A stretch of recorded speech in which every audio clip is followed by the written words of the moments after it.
I used to think I had a pretty solid marriage. Jessica and we'd been together for about 8 years. High school sweethearts turned into something more serious. We had our issues, sure, but I genuinely believed that when it came down to it, we'd stick through thick and thin. She was a fiery woman, sometimes bitchy, definitely manipulative, but she knew how to make me laugh and kept me on my toes. The first warning signs started creeping in about 6 months ago. Small things, really. She'd be secretive about her phone, always keeping it close, even when she was in the bathroom or cooking dinner. I'd catch her deleting texts or hiding her screen when I looked over. At the time, I convinced myself she was just being protective or maybe paranoid about her privacy. But I knew deep down that there was more going on. Still, I didn't want to confront her, not yet. I figured I was overthinking it. Then came the nights when she'd suddenly have to stay late at work, claiming she was working on some new project or that she was helping some senator's office prepare for hearings.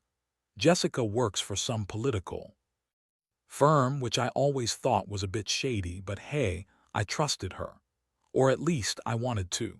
She's always been manipulative, blames me for everything that goes wrong, calls me insecure if I question her. She's a master at twisting situations to her advantage and making me feel like I'm the crazy one. But I never expected to find out that she was cheating on me with someone from her work, especially not during what should have been the most important time of her career, whistleblower hearings. It all came crashing down last week when I stumbled across a file on her laptop.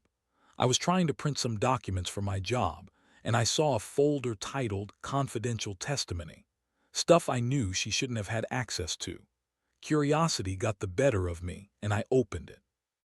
What I saw made my stomach drop.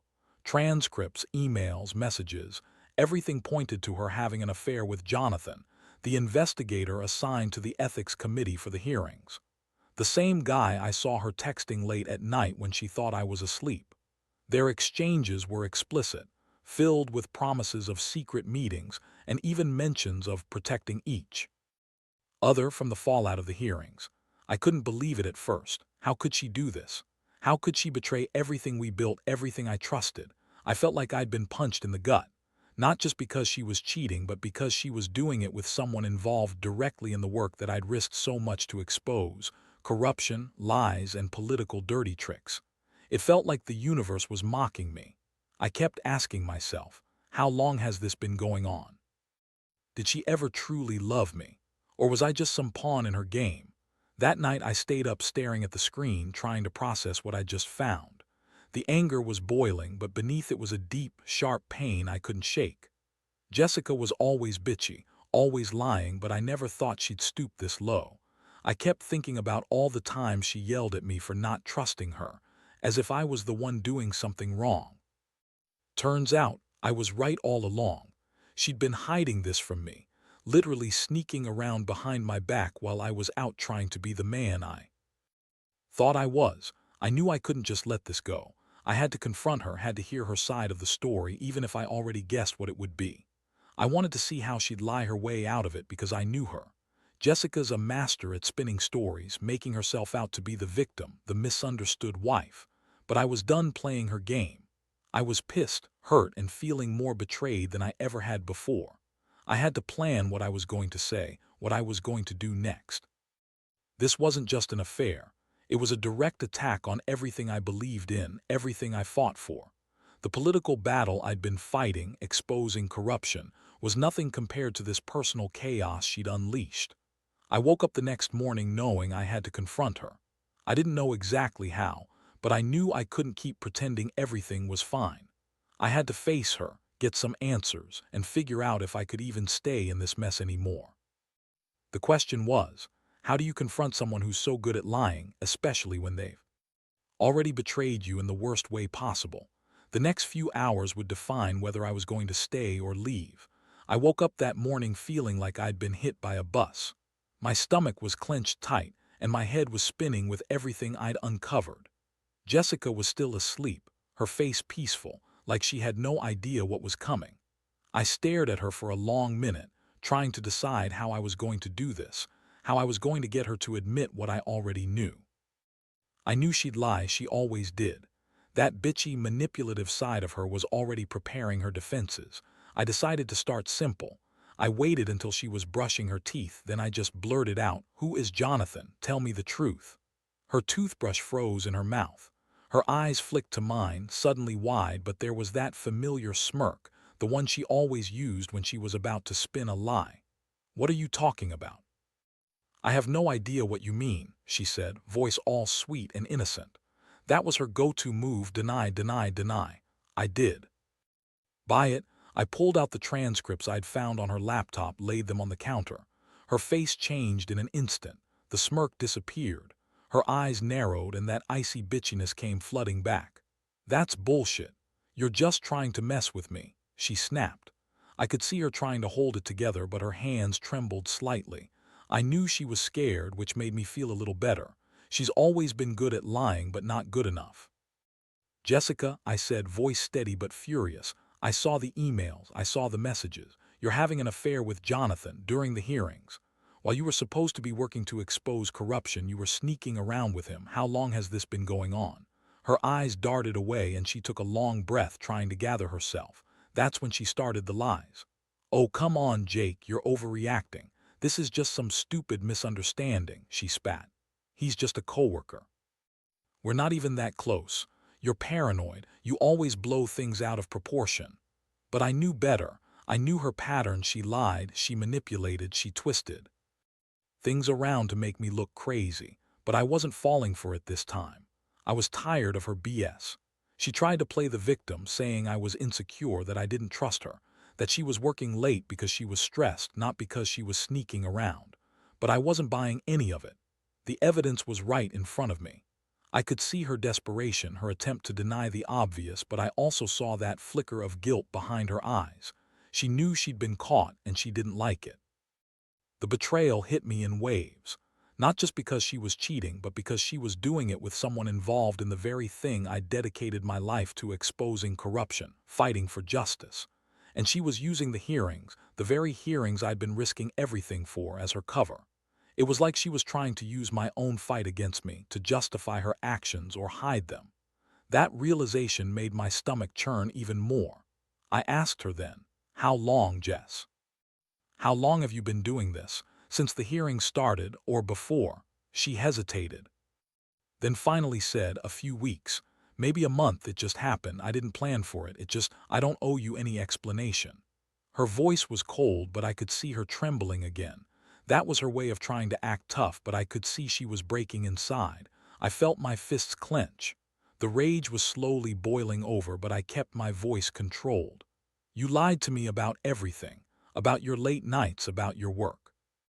You lied because you knew I'd find out and you didn't want me to ruin your little affair." She scoffed, rolling her eyes. "You're just jealous. You think I'm cheating because I don't love you. Please, Jake, grow up." That's when I realized she was trying to turn this around, make it about me. Classic Jessica, blame shifting, deflecting. I looked at her, feeling a mix of heartbreak and fury. I'd always known she was bitchy, manipulative, and a liar, but this was a whole new level. The woman I thought I knew had been lying to my face for months, possibly longer. She was betraying me while I was out fighting a political battle, exposing real corruption and risking everything for a cause I believed in. And she was doing this behind my back, with a guy who was supposed to be just another cog in the corrupt machine. Part of me wanted to scream at her, tell her how much she'd hurt me, how betrayed I felt. But I kept quiet for now, trying to process everything. I knew I'd have to make some decisions soon. I couldn't keep pretending I didn't know. I'd always thought she was just a bitchy, lying, manipulative woman, but this shattered every idea I had of her. The trust was gone, and I knew I'd have to figure out what my next step was. That day, after the confrontation, I couldn't sit still. My mind was racing, trying to piece together what I'd just learned, what it all meant. Jessica kept trying to deny everything, throwing out her usual accusations, calling me insecure, saying I was jealous, even saying I was imagining things. But I wasn't a fool anymore. The evidence was clear, and no amount of her bitchy lies could erase it. I felt a deep, cold anger settle in my chest. I decided I needed time to think, but I also knew I couldn't just walk away without some kind of plan. I didn't want her to continue twisting things, so I started gathering everything, screenshots of the texts, copies of the emails, the transcripts. I wanted proof, hard evidence I could use if things went south. I didn't trust her one bit anymore. Jessica was a master at spinning stories, and I knew she'd try to gaslight me into believing I was overreacting, that I was paranoid. But I was. I had seen the truth with my own eyes. In the following days, Jessica's attitude changed. She got bitchier, more aggressive. She'd yell at me for the smallest thing, accuse me of spying on her, and deny everything with even more fervor. She'd throw around her manipulative words, trying to make me feel guilty for ruining everything. But deep down, I could see the cracks in her facade. She was starting to panic. I knew she was afraid I'd confront her again or even leave her. That realization made me feel a little more powerful, but I also felt sick watching her turn into this vindictive, lying version of herself. One night, she came home, late again, obviously drunk, and started a fight about how I was controlling her, how I didn't trust her. That's when I snapped. I told her I knew about Jonathan, about the emails, about the transcripts. Her face went pale for a second, then she started cursing me out, saying I was crazy, that I was just insecure and jealous because I couldn't handle her success. But I didn't care anymore. I'd heard enough of her bullshit. I told her I wanted her to leave, right then, that moment. She looked at me, eyes blazing with rage, and spat. "You'll regret this, Jake. You always do." I felt a cold fury boil over, but I kept my voice calm. I told her that I'd had enough of her lies, her manipulations, her betrayal. I told her I was done playing her game and that she had to find somewhere else to go. I wanted her out of the house, out of my life, and definitely out of my mind. She yelled, called me every name in the book, and even threatened to ruin me professionally, saying she had dirt on me that could mess up my reputation. But honestly, at that point I didn't care. I knew she'd do anything to save her ass, but I was done with her manipulative bitchiness. The aftermath was a blur. She packed her bags and left that night, still screaming and cursing. I was left standing there, alone in our house, feeling a strange mixture of relief and emptiness. It was over and I could finally breathe again, or so I thought. Little did I know the real storm was just beginning. That Jessica wasn't going to go quietly, and I'd soon find out just how far her manipulative streak could go to try and turn everything against me. That night, I stayed up, staring at the empty space she'd left behind. My mind kept replaying everything: the lies, the betrayal, the sickening realization that the woman I'd loved and trusted had been using me as a pawn in her own twisted game. I felt betrayed not just as a husband, but as someone who had fought for something bigger than himself: truth, justice, integrity. It hurt more than I thought possible, and I knew I'd have to reconstruct myself from the ashes of this disaster. I told myself I'd be okay, that I'd come out of this stronger, but that didn't stop the ache deep inside, the one that told me I'd been a fool for trusting her at all. The days that followed were a whirlwind. Jessica left, but her shadow hung over everything. I felt like I was walking around in a fog, angry, hurt, betrayed, but also a strange sense of clarity. I started digging deeper into her work emails, her texts, anything I could find to understand how involved she'd been with Jonathan. It turned out her manipulation had run even deeper than I'd realized. She'd been feeding him information about the hearings, sharing confidential testimony transcripts with him, probably to get his opinion or maybe just to show off how sneaky she was. Her affair wasn't just a fling. It was a calculated, cold relationship with someone who knew the system and could help her hide her tracks. I found messages where she'd brag about how she was playing a dangerous game, how Jonathan was the only one who truly understood her. The truth hit me like a ton of bricks. This wasn't just about betrayal. It was about her using her position and her relationships to manipulate her way through her job, all while secretly sneaking around behind my back. I felt sick. Every time I uncovered more, my fury grew. I realized that her bitchy attitude and her constant lying were just a mask for someone who was desperately trying to keep her secrets hidden. I couldn't believe I'd been so blind. The Jessica I thought I knew was gone, replaced by someone who was willing to lie, cheat, and manipulate her way to her own advantages, regardless of who she hurt. I made a decision that day. I was going to turn this into something bigger. If she thought she could betray me and walk away, she was dead wrong. My mission now was to expose her, but not just to hurt her. No, I wanted her to face the consequences of her actions. I knew the political world we lived in, and I knew how dirty it could get. Jessica's lies, her affair with Jonathan, and her involvement in the entire corrupt system could be her downfall if I played it right. I started reaching out to a few people I trust, colleagues, some contacts in the press. I needed to show the truth to make sure that her manipulations couldn't just be swept under the rug. I also contacted a private investigator to dig into her background, just to see if there was anything else she wasn't telling me. The more I uncovered, the clearer it became that Jessica was a master at hiding her tracks, but I was determined not to be the fool anymore. I wasn't going to let her get away with destroying everything I'd fought so hard for. Meanwhile, I was battling my own feelings, deep shame, heartbreak, and even guilt. Guilt because I had loved her, because I'd trusted her, and because I'd been naive enough to think she was just a bitchy wife who liked to lie sometimes. Turns out, Jessica was something far more dangerous. She wasn't just manipulative. She was someone with a ruthless streak that I'd underestimated. The betrayal wasn't just personal. It was political, professional, and moral. I'd risked everything to expose corruption, and she'd used her position to cover her own ass, even if it meant destroying me in the process. That realization made me angry at myself for not seeing it sooner. I kept asking myself, how could I have been so blind? How did I not pick up on her lies? But honestly, I'd been too caught up in trying to trust her, to believe in the woman I thought I knew. Now I saw her for what she really was. A bitchy, manipulative liar willing to do whatever it took to save herself, even if it meant betraying her own husband and everything I stood for. And yet, beneath all this rage and heartbreak, there was a strange sense of clarity. I knew I had to act fast if I was going to stop her from doing more damage, not just to me but to the cause I believed in. The political fight I'd been part of was bigger than her lies, bigger than my pain.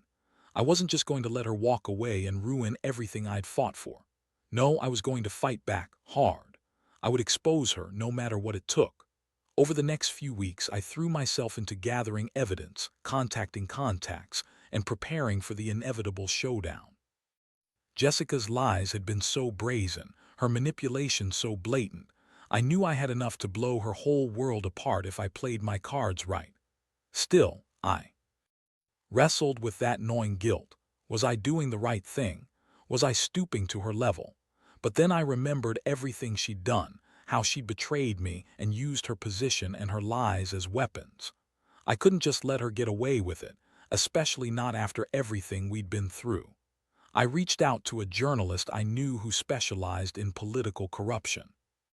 I told her everything I'd uncovered, Jessica's affair, her involvement with Jonathan, the confidential transcripts she shared, her manipulative lies. I knew it was risky, but I was done being silent. I wanted her exposed, not just for my sake, but to prevent her from doing this to anyone else. The journalist was intrigued, and she promised to look into it. The plan was set. I'd provide her with the evidence, and she'd help me tell the story to the right audience. Jessica's absence gave me some space to breathe, but I also felt the weight of everything I was about to do. Part of me still loved her, or at least wanted to believe there was some good left inside her, buried beneath layers of lies and manipulation. But I knew better now. She was a bitchy, selfish woman who'd lied her way into my life, and I'd been a fool for trusting her. I also knew that exposing her might ruin her career, her reputation, maybe even her future. But if that's what it took to make her face her own actions, I was willing to do it. One night, I confronted her indirectly. I sent her a message, asking if she'd ever told me the truth about everything. She responded with her usual manipulative tone, trying to make me feel guilty, trying to turn it around so I was the one at fault. But I didn't bite. I just told her I had enough evidence now, that her lies were coming to light and that she'd have to face the consequences. That message seemed to scare her. She called me names, yelled at me, tried to threaten me with her dirt. But I stayed calm. I knew I was on the edge of something big, and I refused to be intimidated anymore. The morning came when I finally handed over everything to the journalist. The transcripts, the emails, the texts, everything. It was my way of saying, enough is enough. I knew the fallout would be huge, and I braced myself for the storm that was coming. I felt a strange mixture of relief and dread. Relief that I'd finally taken a stand. Dread because I knew Jessica wasn't going down quietly. She was the type to fight dirty if she had to, lying, spinning stories, trying to tarnish my reputation. And sure enough, within days, she started to make her move. She called me a crazy, jealous husband, accused me of trying to ruin her, and claimed I was just bitter because she'd moved on. She even tried to paint herself as the victim, saying I'd betrayed her first, even though I had all the evidence to prove otherwise. I wasn't going to fall for her manipulative tricks. I knew her too well now. She was desperate to save herself, and she'd do anything to discredit me. In the end, I realized this wasn't just about her cheating or her lies. It was about her total disregard for everything honest and true. She'd been willing to destroy her reputation, her career, and even our marriage just to cover her own ass. But I wasn't going to be the guy who let that happen. I'd fought too long and too hard against corruption in politics. I believed in truth and integrity. And now I was finally standing up for both, even if it meant losing her forever. Looking back, I see how much I've grown from this. I learned not to trust blindly. I learned that some people are willing to burn everything down for their own selfish gains. And I learned that sometimes standing up and exposing the truth is the only way to fight back against betrayal.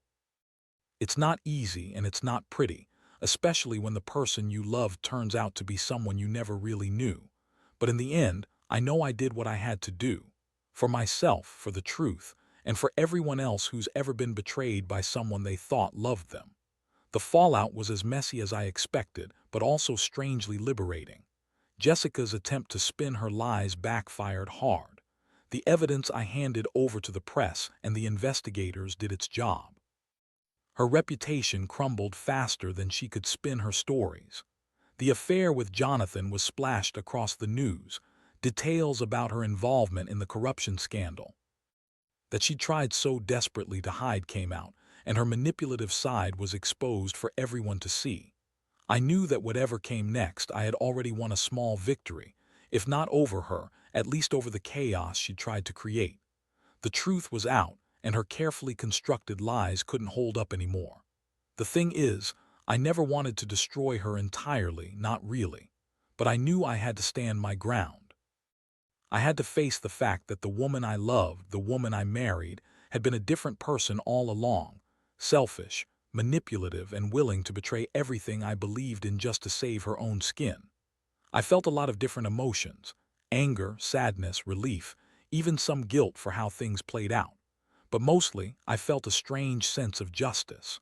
I fought hard to preserve my integrity, to fight against the corruption she was so deeply involved in. And I refused to let her use her lies to drag me down with her.